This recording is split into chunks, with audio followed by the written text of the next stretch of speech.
साथियों, आप सभी का इस प्लेटफॉर्म पर स्वागत है। यहाँ पर हम लोग विजन आईएएस जो कोचिंग संस्था है, इनके द्वारा न्यूज़ टुडे शीर्षक से डेली करंट अफेयर प्रोवाइड किया जाता है। तो उसी के तहत हम लोग 19 और 20 सितंबर 2021 के महत्वपूर्ण करंट अफेयर को देखेंगे। तो चलिए प्रारंभ करते हैं। इसमें पहला है, यूनेस्को द्वारा यूरोप के अमेजन में विश्व का प्रथम 5 देशीय बायोस्फीयर रिजर्व घोषित किया गया है। तो देखिए, यह जो बायोस्फीयर है, यह बायोस्फीयर रिजर्व मुर्रा, द्रवा और डेनूब, ये जो 3 नदियां हैं, इन 3 नदियों के 700 किलोमीटर के अपवाह क्षेत्र तथा ऑस्ट्रिया, स्लोवानिया, क्रोएशिया, हंगरी और सर्बिया, ये जो 5 देश हैं, इनके कुछ भूभाग इनके भूभाग में विस्तृत है। यह रिजर्व बाढ़कृत मैदानों यह जो रिजर्व है बाढ़कृत मैदानों वाले वनों, बजरी और रेत के तटों, नदी द्वीपों, गोखुर झीलों व घास भूमियों से युक्त है। यह यूरोप के अंदरूनी भागों में व्हाइट टेल्ड ईगल के साथ साथ अन्य एंडेंजर्ड प्रजातियों जैसे कि लिटिल टर्न, ब्लैक स्टार्क, ऊदबिलाव, बीवर तथा स्टर्जन के प्रजनन हेतु उच्चतम घनत्व वाला पर्यावास क्षेत्र है। यह बायोस्फीयर रिजर्व स्थलीय तथा तटीय पारिस्थितिकी तंत्र से युक्त एक क्षेत्र है तथा यह जैव विविधता के संरक्षण व उसके सतत उपयोग के साथ सामंजस्य स्थापित करने हेतु समाधान को प्रोत्साहित करता है। यह बायोस्फीयर रिजर्व स्थानीय समुदायों तथा सभी इच्छुक हितधारकों को इसके योजना एवं प्रबंधन में शामिल करता है। यह निम्नलिखित 3 मुख्य कार्यों को एकीकृत करता है। कौन कौन से? पहला, जैव विविधता तथा सांस्कृतिक विविधता का संरक्षण करना। दूसरा, आर्थिक विकास जो सामाजिक, सांस्कृतिक और पर्यावरणीय रूप से संधारणीय हो। तीसरा, लॉजिस्टिक समर्थन, अनुसंधान, निगरानी, शिक्षा और प्रशिक्षण के माध्यम से विकास को सुदृढ़ करना। इस बायोस्फीयर रिजर्व को यूनेस्को के महानिदेशक द्वारा अंतर सरकारी मैन एंड बायोस्फीयर कार्यक्रम के तहत नामित किया गया है। ज्ञातव्य है कि यह जो मैन एंड बायोस्फीयर कार्यक्रम है, इसका उद्देश्य लोगों तथा उनके वातावरण के मध्य के संबंधों को बढ़ाने हेतु एक वैज्ञानिक आधार स्थापित करना है। इसके अतिरिक्त यह जो मैन एंड बायोस्फीयर कार्यक्रम है, इस कार्यक्रम के world network of biosphere reserve WNBR में उत्कृष्ट स्थलों का एक गतिशील तथा संवादात्मक नेटवर्क शामिल है।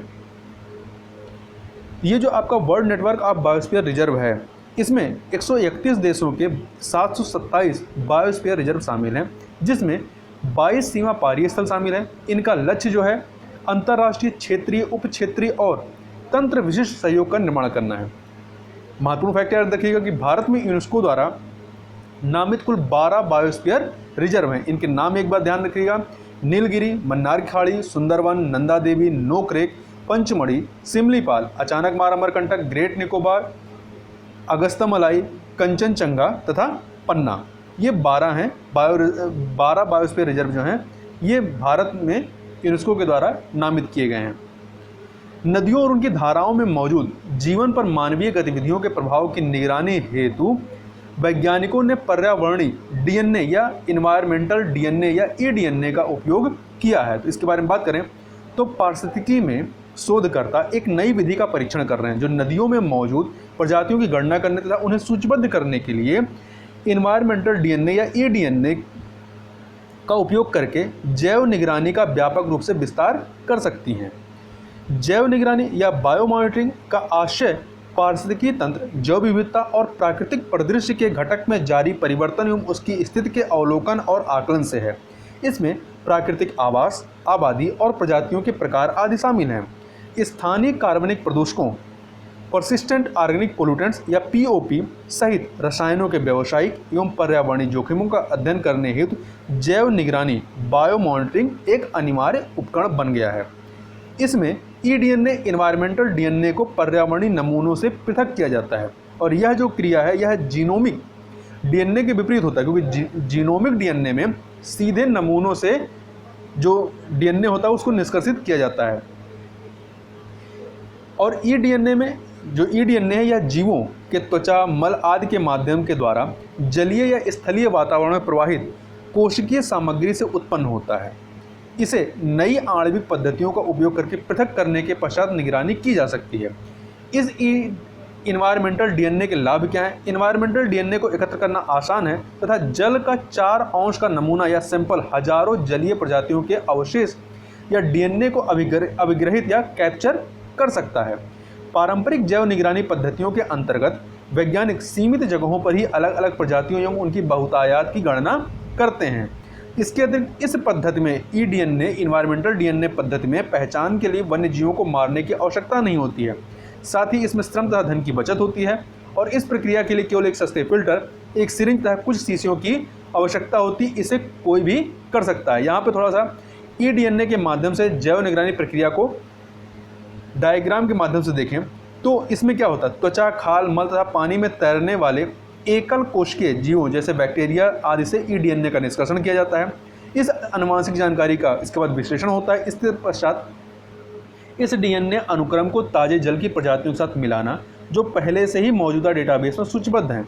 साथ ही नदियों के अंदर तथा इनके समीप इन जीवों के वितरण एवं प्रचुरता का चार्ट बनाना, ये सारे कार्य इसमें किए जाते हैं। अगला है, राजस्थान सरकार ने बाल विवाह के पंजीकरण करने की अनुमति देने वाला विधेयक पारित कर दिया है। तो देखिए, राजस्थान सरकार ने राजस्थान विवाहों का अनिवार्य रजिस्ट्रीकरण अधिनियम 2009, Rajasthan compulsory registration marriage act 2009 में संशोधन करने के लिए एक विधेयक पारित किया है। यह विधेयक बाल विवाह सहित सभी विवाहों के अनिवार्य पंजीकरण का प्रावधान करता है। इससे पूर्व उच्चतम न्यायालय ने सीमा बनाम अश्वनी कुमार वाद 2006 में निर्देश दिया था कि सभी प्रकार के विवाहों का पंजीकरण अनिवार्य किया जाना चाहिए। जो ये विधेयक है राजस्थान का, इस विधेयक की प्रमुख विशेषता क्या है कि दोनों पक्ष ऐसे विवाह के पंजीकरण के लिए उस स्थान के विवाह पंजीकरण अधिकारी के समक्ष आवेदन कर सकते हैं जहां वे पिछले 30 दिनों से अधिक समय से रह रहे हैं। दूसरा, दूल्हे और दुल्हन के बीच विवाह जिन्होंने क्रमशः 21 वर्ष और 18 वर्ष की आयु पूरी नहीं की है, मतलब बाल विवाह किया है, वो विवाह के 30 दिनों के भीतर माता पिता या अभिभावकों द्वारा पंजीकृत कराना जो है वो कराया जा सकता है। इसके अतिरिक्त जिला विवाह पंजीकरण अधिकारी के साथ साथ अतिरिक्त जिला विवाह पंजीकरण अधिकारी एवं प्रखंड विवाह पंजीकरण अधिकारी के स्तर पर भी रजिस्ट्रीकरण कराया जा सकता है। साथ ही उल्लेखनीय है कि भारत में बाल विवाह प्रतिषेध अधिनियम 2006 the provision of child marriage act 2006 के अंतर्गत बाल विवाह निषिद्ध है। हालांकि यहाँ राजस्थान सरकार का तर्क है कि विधेयक का अर्थ यह नहीं है कि बाल विवाह वैध है, बल्कि उनका केवल पंजीकरण आवश्यक है। जिला कलेक्टर चाहे तो बाल विवाह के विरुद्ध कार्रवाई कर सकते हैं। आगे बात करते हैं भारत मोटे अनाज अर्थात मिलेट्स। मिलेट्स क्या होते हैं? मोटे अनाज होते हैं। तो मिलेट्स जैसे स्वस्थ खाद्य पदार्थों का गंतव्य देश बन रहा है, ऐसा कृषि मंत्री का कहना है। G20 देशों के कृषि मंत्रियों की बैठक में भारत सरकार ने लोगों के आहार में मोटे अनाज, अन्य पौष्टिक अनाज, फल एवं सब्जियां, मछली, डेयरी और जैविक उत्पादों सहित पारंपरिक खाद्य पदार्थों को पुनः शामिल करने पर बल दिया है। मोटे अनाजों को अक्सर सुपर फूड एवं पोषक अनाज के रूप में जाना जाता है। भारत में मोटे अनाज की वर्तमान में उगाई जाने वाली 3 प्रमुख फसलें हैं, ज्वार, बाजरा और रागी। भारत में जैव आनुवंशिक रूप से विविध एवं स्वदेशी किस्मों वाली फसलें भी उगाई जाती हैं। इनमें कोदो, कुटकी, चीना और सावा जैसे स्मॉल मिलेट्स, जिसे लघु मोटे अनाज कहते हैं, शामिल हैं। प्रमुख ये मिलेट्स के जो प्रमुख उत्पादक राज्य कौन है? नंबर 1 पे राजस्थान है, फिर आंध्र प्रदेश, तेलंगाना, कर्नाटका, तमिलनाडु, महाराष्ट्र, गुजरात, हरियाणा है।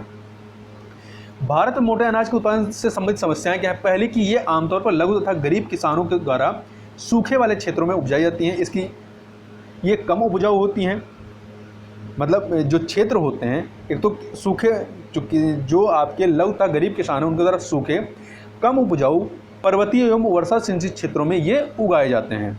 दूसरी चीज़, इसके लिए जो उपाय किए गए हैं, क्या उपाय किए गए?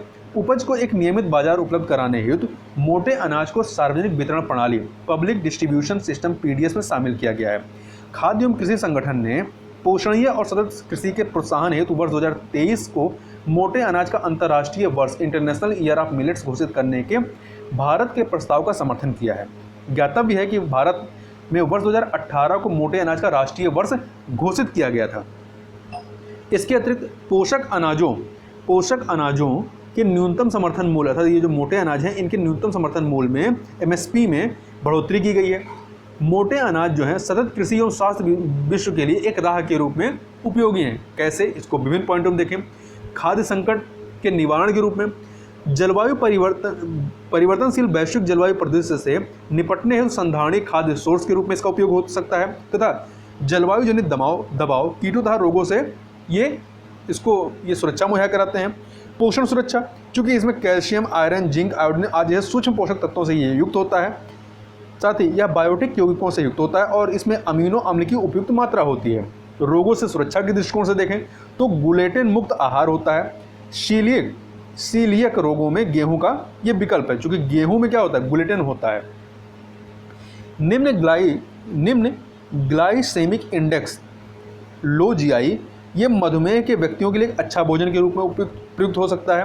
हृदय रोग, एनीमिया, कैल्शियम की कमी आदि से निपटने में मदद कर सकता है। आर्थिक सुरक्षा की दृष्टि से देखें तो जलवायु अनुकूल फसल है, किसानों के लिए सतत आय का एक सोर्स के रूप में कार्य कर सकता है। इसमें उत्पादन के लिए कम निवेश की आवश्यकता होती है तथा मूल्यवर्धन से आर्थिक लाभ हो सकता है। आगे बात कर लेते हैं हम लोग। अगला है, केंद्र सरकार कॉफ़ी अधिनियम को सरलीकृत करेगी तथा व्यवसाय करने में सुगमता को बढ़ावा देगी। वाणिज्य और उद्योग मंत्री ने, तो ध्यान रखिएगा यह वाणिज्य मंत्रालय के तहत आएगा, तो वाणिज्य और उद्योग मंत्री ने कॉफ़ी उत्पादकों, रोस्टरों, निर्यातकों और अन्य हितधारकों के साथ विस्तृत चर्चा की है। कॉफ़ी उद्योग के समझ समस्याएं वो क्या है। पहला, ध्यातव्य है कि वर्तमान कॉफ़ी अधिनियम वर्ष 1942 में अधिनियमित किया गया था। इस अधिनियम में कई ऐसे प्रावधान हैं जो अनावश्यक हैं, साथ ही वे काफ़ी व्यापार में अवरोध भी उत्पन्न करते हैं। क्योंकि ये बहुत पुराना है तो इसको बदलने की ज़रूरत है। इसके अतिरिक्त कॉफ़ी व्हाइट स्टेम बोरर, ये क्या है, ये एक कीट है जिसका वैज्ञानिक नाम जाइलोटेचस क्वाड्रिप्स है। यह जो कीट है यह अरेबिका कॉफ़ी पौधों के लिए एक गंभीर कीट है।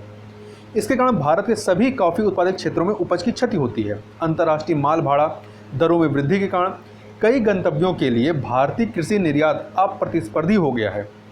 भारत में यदि कॉफ़ी की कृषि की बात करें तो भारत विश्व के 80 कॉफ़ी उत्पादक देशों में से छठे स्थान पर, ध्यान रखिएगा छठे स्थान पर है। यहाँ रोबस्टा तथा अरेबिका कॉफ़ी की कुछ उत्तम किस्मों का भी उत्पादन किया जाता है। भारत के लगभग 70% कॉफ़ी का निर्यात व्यापक पैमाने पर यूरोपीय और एशियाई बाज़ारों में किया जाता है। भारत में कॉफ़ी पारंपरिक रूप से दक्षिण भारत में पश्चिमी घाट के वर्षा वनों में उगाई जाती है, जिसमें चिकमंगलूर, कोडागू, वायनाड, सेवराय हिल्स और नीलगिरी इत्यादि शामिल हैं। कॉफ़ी के पौधे जो होते हैं, इन पौधों को उष्ण एवं आर्द्र जलवायु अर्थात 15 से 28 डिग्री सेल्सियस के मध्य तापमान और 150 से 250 सेंटीमीटर वर्षा की आवश्यकता होती है। आगे बात करते हैं। संयुक्त राष्ट्र ने मानवाधिकारों के लिए खतरा उत्पन्न करने वाले कृत्रिम बुद्धिमत्ता आर्टिफिशियल इंटेलिजेंस AI पर प्रतिबंध आरोपित करने का आह्वान किया है।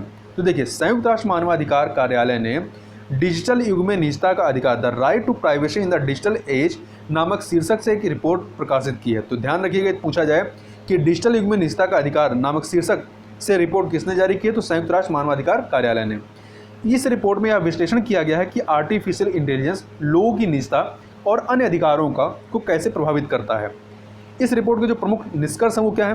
पहला, राष्ट्र और व्यवसाय सामान्यतः आर्टिफिशियल इंटेलिजेंस एप्लीकेशंस को शामिल करने के लिए अत्यधिक इच्छुक रहते हैं, लेकिन वे सम्यक प्रक्रिया का पालन करने में विफल रहते हैं।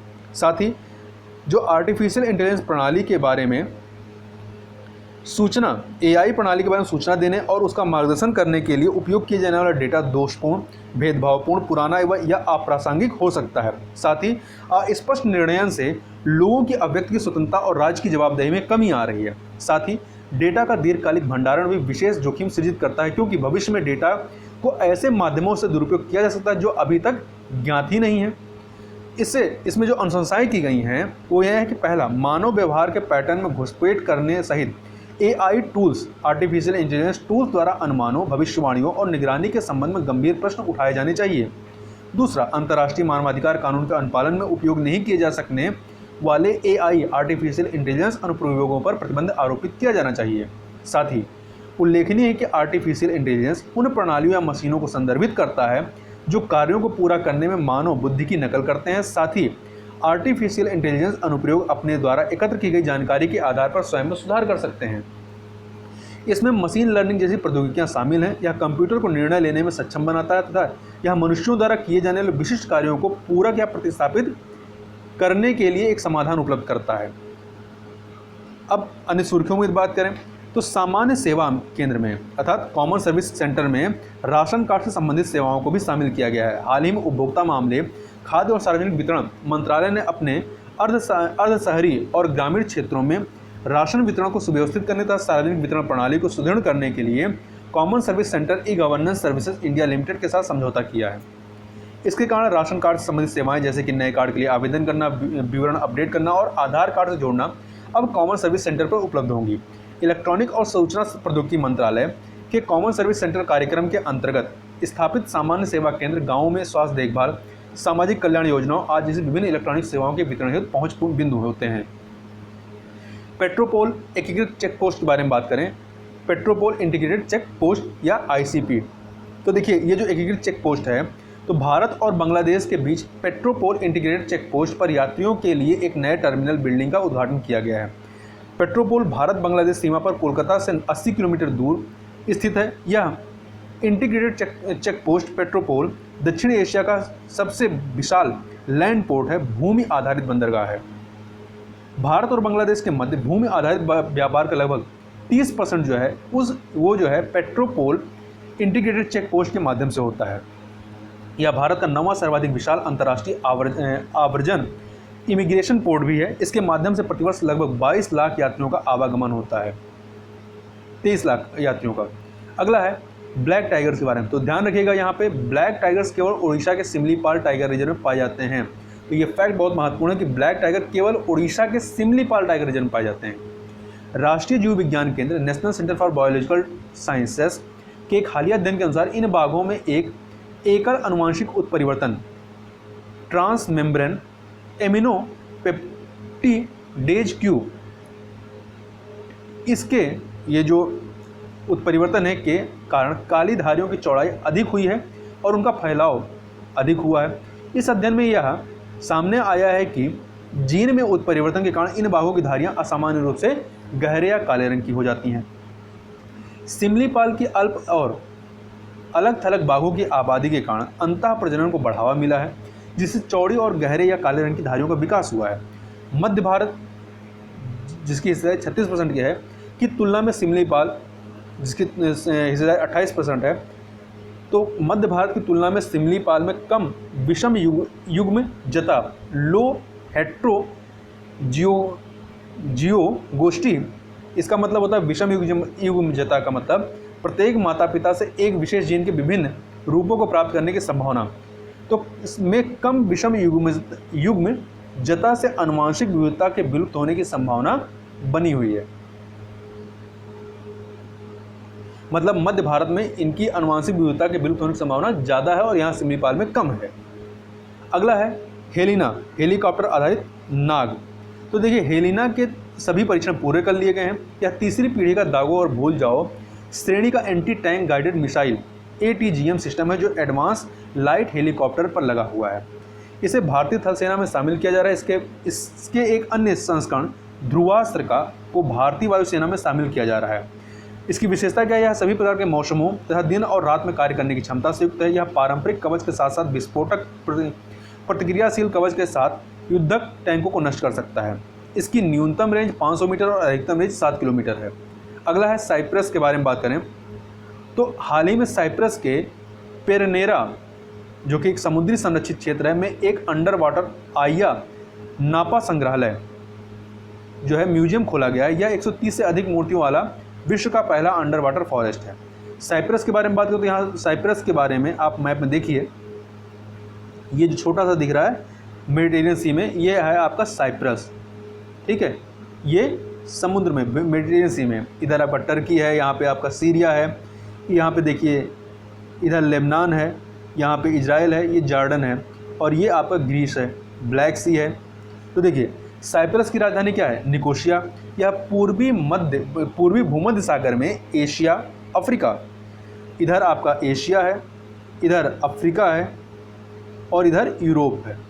तो इन तीनों के चौराहे पर स्थित एक द्वीपीय राष्ट्र है। यह भूमध्य सागर का तीसरा सबसे बड़ा द्वीप है। यह वर्ष 2004 से यूरोपीय संघ का सदस्य है। इसकी सर्वाधिक ऊंची चोटी माउंट ओलिम्पस है और पेडियोस जो है वो साइप्रस की सबसे लंबी नदी जो ट्रोड्रोस पर्वत से निकलती है।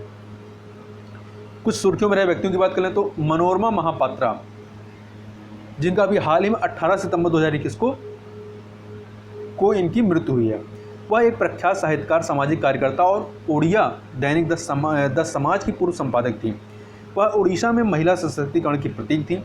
उन्हें वर्ष 1984 में साहित्य अकादमी पुरस्कार, वर्ष 1988 में सोवियत लैंड नेहरू पुरस्कार, वर्ष 1990 में critical circle of India award, वर्ष 1991 में ईश्वरचंद्र विद्यासागर सम्मान और वर्ष 1994 में रूपम बरा पुरस्कार से सम्मानित किया गया था। इनकी प्रमुख पुस्तकें कौन सी हैं? जुआर ज्योति उठे, महिला सशक्तिकरण पर क्रांतिकारी कविताओं का संग्रह, अर्धनारीश्वर, वैदेही विसर्जित, संघतीर संहिता, शक्ति रूपेणा संस्था इत्यादि। मदन लाल ढींगरा के बारे में बात करें, इनका जन्म 18 सितंबर 1883 को हुआ था और इनकी मृत्यु 17 अगस्त 1906 को हुई। 1909 में मदन लाल ढींगरा के शहादत दिवस 18 सितंबर पर अमृतसर के टाउन हॉल में उन्हें श्रद्धांजलि अर्पित की गई। उन्हें एक ब्रिटिश अधिकारी सर विलियम हर्ट कर्जन वायली की हत्या करने के कारण 17 अगस्त 1909 को लंदन में 26 वर्ष की आयु में फांसी दे दी गई थी। वे इंग्लैंड में उच्चतर शिक्षा प्राप्त करने गए थे।